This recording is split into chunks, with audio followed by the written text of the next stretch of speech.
Hello guys, hope so आप सभी लोग मस्त होंगे।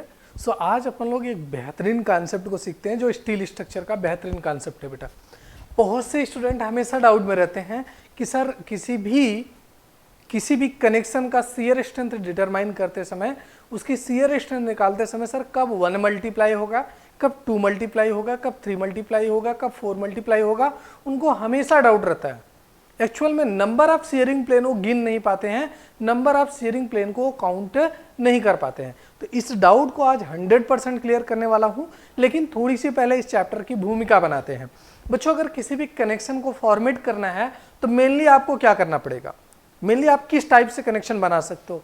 या तो किसी रिवेट का यूज करो। सर रिवेट मतलब बेटा यहाँ दिख रहा है, जैसा यहाँ दिख रहा है इस टाइप का एक रिवेट होता है जिसका एक पार्ट सैंक होता है। ये वाला पार्ट बेटा क्या कहलाता है, सैंक कहलाता है, और ऊपर वाला पार्ट को हेड बोलते हैं। तो होल में डालने के बाद ये जो नीचे वाला सैंक वाला पार्ट है बेटा, इसको हम या तो मैनुअली बोले तो हैंड ड्रिवेन, और या तो बेटा पावर प्रेस मशीन की सहायता से, जिसको पावर ड्रिवेन रिवेट बोलते हैं। तो हम क्या करते हैं, जैसे उसका ऊपर वाला हेड है वैसे ही होल में डालने के बाद दूसरे साइड भी हेड बना देते हैं। दूसरा ऑप्शन आपके पास है कि आप क्या कर दो बेटा, उस होल में आप बोल्ट डाल दो। देख रहे हो ना, यहाँ बोल्ट विजिबल हो रहा होगा। ये बोल्ट डाल के आप उसको नट को टाइट कर दो, तो इससे भी आपका कनेक्शन बन जाएगा। कनेक्शन का मतलब दो या दो से अधिक मेंबर को आपस में कनेक्ट करना।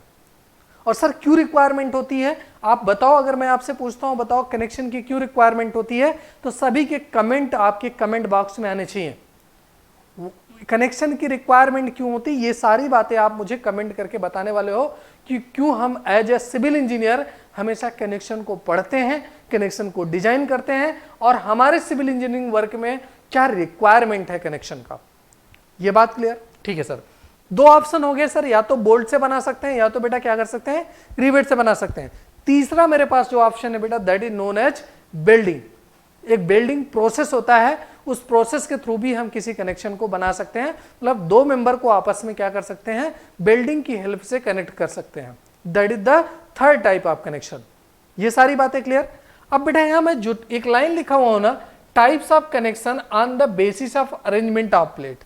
किसी भी कनेक्शन को बनाना है ना बेटा, आपके पास कुछ ही ऑप्शंस अवेलेबल होते हैं। या तो बेटा एक प्लेट के ऊपर या एक मेंबर के ऊपर दूसरे मेंबर को ओवरलैप करा दो, वन मेंबर के ऊपर दूसरे मेंबर को ओवरलैप करा के आप उस प्रकार के कनेक्शन को क्या बोलते हो बेटा, लैप जॉइंट बोलते हो या लैप कनेक्शन बोलते हो। ऐसा बना सकते हो। या दूसरा ऑप्शन आपके पास अवेलेबल होता है कि आप दोनों मेन मेंबर को एक ही प्लेन में रखते हुए ऊपर नीचे दोनों तरफ कवर प्लेट लगा के ज्वाइंट बना दो, कनेक्शन बना दो, या तो केवल एक सिंगल कवर प्लेट लगा के आप ज्वाइंट बना दो, कनेक्शन बना दो। ये ऑप्शन आपके पास अवेलेबल होता है। मतलब प्लेट को या मेंबर को अरेंज करने के आधार पर अगर बात करें तो आपके पास कनेक्शन के टू टाइप्स हैं, that is the lap joint या lap connection. Second one is the butt joint या बट कनेक्शन। आई होप मेरी बात समझ चुके होंगे। और यही दोनों बात देखो बेटा, एक लैप ज्वाइंट होता है, दूसरा बट ज्वाइंट होता है। अब लैप ज्वाइंट के केस में बेटा क्या होता है कि एक प्लेट के ऊपर दूसरे प्लेट को ओवरलैप करा के या तो बेटा यहाँ नट बोल्ट लगा के टाइट किया जाता है, या तो यहाँ रिवेट बनाया जाता है। और आप इस फिगर में देखो मैंने क्या लगा रखा है, सर नट बोल्ट लगा रखा है। क्यों? क्योंकि ये नट का हेड है बेटा, ये उसका सैंक है, और ये वाला बोल्ट है। देखो क्या होता है, ये ऊपर वाले को हेड बोलते हैं, इसको नट बोलते हैं बेटा, और ये जो कटा हुआ थ्रेड इसको चूड़िया बोलते हैं, यहाँ वार्सल लगा हुआ है, और ये बॉडी है सैंक। अब यहाँ समझना, इस बात को समझना बेटा, इस बोल्ट की कहानी कि सर बोल्ट के कुछ पार्ट में हम लोग क्या कर देते हैं, वहां पर हम थ्रेडिंग कर देते हैं, मतलब चूड़ियां बना देते हैं। तो जब बेटा चूड़ी बनाओगे तो मेटल कट के बाहर निकलने वाला है, मतलब उसका क्रॉस सेक्शनल एरिया कम होने वाला है। तो एक्चुअल बेटा जब हम कहीं पे जब थ्रेड बना देंगे ना, तो जो थ्रेडेड पार्ट का एरिया होता है उसको नेट एरिया बोलते हैं। थ्रेडेड पार्ट के एरिया को हम नेट एरिया बोलते हैं, जबकि जो सादा वाला पार्ट होता है उसको हम सैंक एरिया या नॉमिनल एरिया बोलते हैं। तो बेटा जो नॉमिनल एरिया या सैंक एरिया होता है उसका फार्मूला होता है π/4 × d²। यहाँ पे d जो है बेटा वो ग्रास डायमीटर है, गलती से इसको नेट डायमीटर में समझ लेना, that is the gross diameter, मतलब डायमीटर ऑफ होल। चूंकि ग्रास डायमीटर को आल्सो नोन एज, हम लोग कहते हैं gross diameter is also known as hole diameter. अब बेटा यहां समझना कि जब आप थ्रेडिंग पार्ट के एरिया निकालोगे ना, तो एक्चुअल में इसका हम ऐसा एजप्शन है, ऐसा कुल मिला के कह सकते हो आईएस कोड का रिकमेंडेशन है कि जो बेटा ये सैंक का एरिया है, जो नॉमिनल एरिया है, इसका 78% एरिया ही हम एज्यूम करते हैं किसके लिए बेटा, थ्रेडेड पार्ट के लिए। तो थ्रेडेड पार्ट का एरिया क्या होगा, 0.78 इंटू एस, एस मतलब वही बेटा सैंक या नॉमिनल एरिया की बात कर रहा हूं। तो यहां से निकल गया pi by 4 into D square, that is the 0.7 into pi by 4 into D square, D is the diameter of hole. ठीक है, तो ये दोनों बातें क्लियर। अब समझना बेटा, जब हम इसको होल में डालें और इस नट को टाइट कर दिया तो ये कनेक्शन बन गया, इस कनेक्शन को बोल दिया ये लैप कनेक्शन है या लैप ज्वाइंट है। यहां देखो बेटा, दो फोर्स अप्लाई कर रहे हैं, इनका नेचर टेंसाइल वाला है। जब ये फोर्स अप्लाई होंगे तो होगा क्या बेटा, अगर ये कनेक्शन हमारा फेल होगा तो हमारा जो बोल्ट है या जो बोल्ट लगा हुआ है ना बेटा, यहाँ जो बोल्ट लगा हुआ है यहीं से कटने की टेंडेंसी रखेगा, और जब कटेगा आपका कनेक्शन फेल करेगा तो कहोगे सर बोल्ट का एक पार्ट इधर चला जाएगा, बोल्ट का दूसरा पार्ट यहां आ जाएगा। अगर मैं आपसे क्वेश्चन करता हूं कि भैया बताओ नंबर ऑफ शेयरिंग प्लेन कितना है, मतलब बोल्ट आपका कितनी प्लेस से कटा, तो आपका आंसर होगा सर केवल और केवल एक जगह से कटा, एक ही प्लेस से कटा, इसलिए नंबर ऑफ शेयरिंग प्लेन यहां पे कितना है, 1 है। लैप कनेक्शन या लैप ज्वाइंट के केस में नंबर ऑफ शेयरिंग प्लेन 1 मिलता है, क्योंकि आपका नट हो चाहे रिवेट हो चाहे बोल्ट हो एक ही प्लेस से कटता है। जबकि यही बात हम बट ज्वाइंट की केस में बात करते हैं, तो आप देख पा रहे हो बेटा, ये आपका पहला वाला मेन प्लेट है, ये वाला दूसरा वाला मेन प्लेट है, ये ब्लू कलर से जो स्ट्रिप दिख रहे हैं इनमें हमने कवर प्लेट लगा रखा है।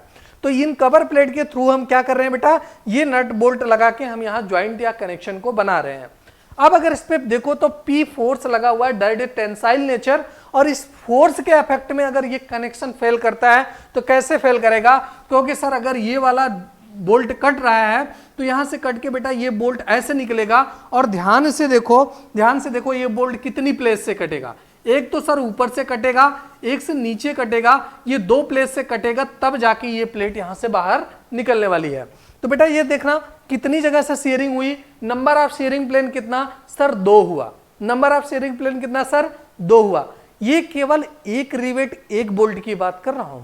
अगर मैं कहता बेटा कि यहां पर एक एक बोल्ट और लगा होता तो बेटा एक बोल्ट 2 बार कटा, तो 2 बोल्ट कितनी बार कटते, 2 दूना 4, 2 टाइम्स कटते ना, 2 दूना 4, तो बेटा 4 से मल्टीप्लाई हो जाता।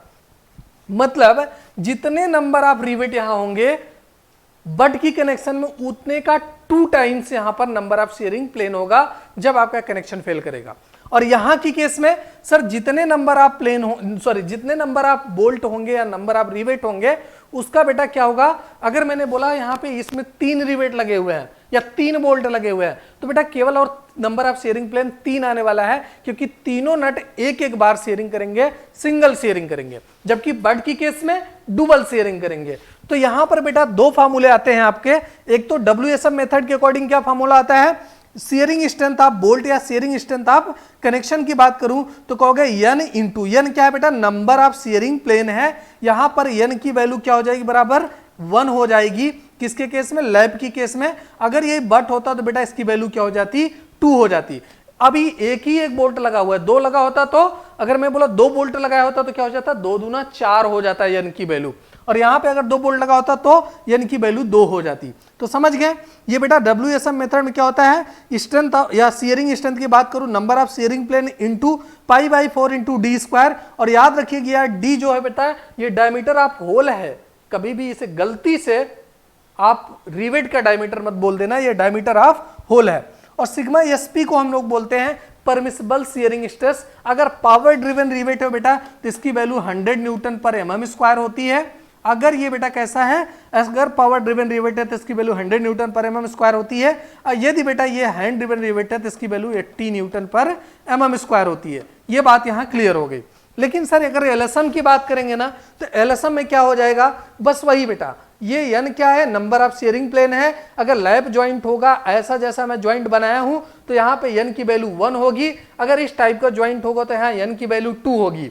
और यहाँ 0.78 कहां से आया, तो सर वही IS कोड का रिकमेंडेशन से आया कि जो एक्चुअल में नेट एरिया होता है किसका सर, थ्रेडेड पार्ट का, वो 78% होता है किसका, सैंक एरिया का। ठीक है बेटा। और पाई बाई 4 इंटू डी, डी क्या है बेटा यहाँ पे, वही डायमीटर ऑफ होल है। और यहाँ जो बेटा एफ यू बी दिख रहा है ना आपको, एफ यू बी दिख रहा है, इसी एफ यू बी को बोलते हैं अल्टीमेट स्ट्रेस ऑफ बोल्ट। क्या बोलते हैं, अल्टीमेट स्ट्रेस ऑफ बोल्ट। अगर मैंने बोला सर कि हमारा बोल्ट 4.6 ग्रेड का है तो अल्टीमेट स्ट्रेस कैसे निकलेगा बोल्ट का, तो बेटा ये पहली वाली वैल्यू दिख रही ना, पहली वाली वैल्यू दिख रही है, इसमें क्या कर दो 100 से मल्टीप्लाई कर दो, 4 में 100 मतलब दशमलव के पहले वाली वैल्यू में क्या कर दो 100 से मल्टीप्लाई कर दो तो 400 न्यूटन पर एमएम स्क्वायर क्या हो जाएगा आपका अल्टीमेट स्ट्रेस ऑफ क्या निकल जाएगा बोल्ट। लेकिन कब सर, जब आपका ग्रेड ऑफ बोल्ट क्या होगा 4.6 होगा। और बेटा यहीं से हम लोग यील्ड स्ट्रेस ऑफ बोल्ट भी निकाल सकते हैं। कैसे सर, तो दशमलव के बाद वाली वैल्यू क्या है 6 है क्या बेटा, तो बिल्कुल सर 0.6 है और इसमें मल्टीप्लाई कर देंगे अल्टीमेट स्ट्रेस से तो क्या निकल जाएगा सर 240 न्यूटन पर एमएम स्क्वायर। ये बेटा आपका क्या निकल जाएगा यील्ड स्ट्रेस ऑफ बोल्ट निकल जाएगा। तो ये बात समझ में आई। √3 क्यों मल्टीप्लाई होता है, एक्चुअल में भैया ये एलएसएम मेथड द्वारा IS 800 2007 का रिकमेंडेशन है कि जब आप परमिसिबल शियर स्ट्रेस की बात करोगे तो डिवीजन में √3 लगने वाला है। 1.25 क्या है, तो बच्चों यहां पर जो 1.25 है इसको हम लोग गामा एफ बोलते हैं, मतलब partial factor of safety for material, sorry यहां एफ नहीं होगा यम होता है बेटा, partial factor of safety for material होता है। तो ये बेटा यहां से निकल जाएगा। ये दोनों तो फार्मूला है, एक एलएसएम के अकॉर्डिंग दूसरा वाला डब्ल्यूएसएम के अकॉर्डिंग, लेकिन मेन पर्पज हमारा सिखाना यहां था बेटा कि नंबर ऑफ शेयरिंग प्लेन कैसे काउंट करने वाले हैं। तो आई होप आप समझ पाए होंगे कि नंबर ऑफ शेयरिंग प्लेन को कैसे हम काउंट करते हैं। ये रिवेट भी आप देख पा रहे हो, बोल्ट भी देख पा रहे हो, आप ये एजप्शन भी समझ पा रहे हो कि सैंक के एरिया की कंपैरिजन में जो थ्रेडेड पार्ट का एरिया होता है वो केवल 78% होता है। और यहां पे मैं आपको कट करके दिखाया भी हूं कि कब आपका कितने प्लेस से आपका बोल्ट या रिवेट कटने वाला है, तो यहां से आप देख के समझ पा रहे होंगे। तो यहां जब बट की बात करूंगा वो भी सिंगल रिवेटेड बट ज्वाइंट होगा, मतलब एक लाइन में एक ही रिवेट लगा होगा, तो बेटा आपका मेंबर 2 प्लेस से शेयर करने वाला है। जबकि लैब की केस में सिंगल प्लेस मतलब 1 सिंगल या सिंगल शेयरिंग मिलने वाली है। आई होप आप इस कॉन्सेप्ट को सीख पाए होंगे। और मैं जो आपसे क्वेश्चन किया कनेक्शन की क्यों रिक्वायरमेंट होती है एज ए सिविल इंजीनियर, हमें ये बात आप कमेंट करके बताने वाले हो। सो इस इंफॉर्मेशन के लिए मैं आपसे उम्मीद करूंगा कि आप जरूर हमें वहां कमेंट करके बताओगे। सो आज के लिए इतना ही। आई होप आप कॉन्सेप्ट समझ पाए हो। जुड़े रहिए जेनिक फैमिली के साथ। ऐसे ही हम लोग एकदम बेहतरीन ढंग से जैसे छोटे छोटे पार्ट में वीडियो लाते रहेंगे और कॉन्सेप्ट को सीखते रहेंगे। Bye bye, take care, thank you so much. मिलते हैं फिर किसी इंफॉर्मेटिव वीडियो में।